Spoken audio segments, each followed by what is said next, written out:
This summit seeks to explore how the public and private sectors can collaborate to solve Nigeria's housing problems. The housing minister says successive administrations in Nigeria have had commendable housing policies but fell short in terms of implementation. He, however, says the present Nigerian government will do things differently, beginning with solving the problem of inaccurate housing data. Estimates of the housing deficit ranges between 17 and 28 million units. This lack of credible data is not only acceptable, and the ministry is collaborating with other stakeholders like the National Population Commission to leverage the next national census for accurate, scientific, and credible housing data. Pending the finalization of this data, we are working with an estimated housing deficit of over 20 million units. To bridge this gap and meet the rising demand, we need to deliver 500,000 houses units annually over the next decade.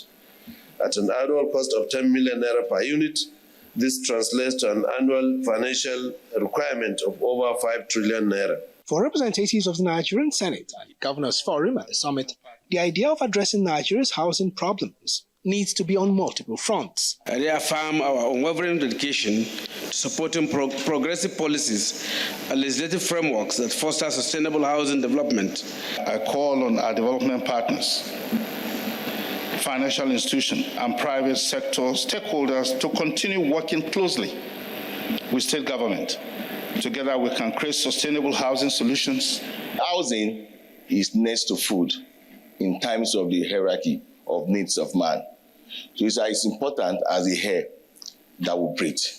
Many here say addressing the problem of housing deficit by way of public-private partnership seems the way out of a decades-long problem. But with this drive comes the question of the affordability of the houses. You should also look at the income level.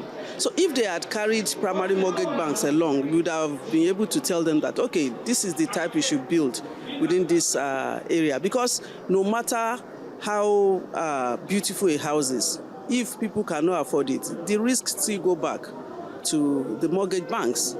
The theme of the two-day Renewed Hope Housing Summit is leveraging PPPs to deliver renewed hope agenda for housing and urban development.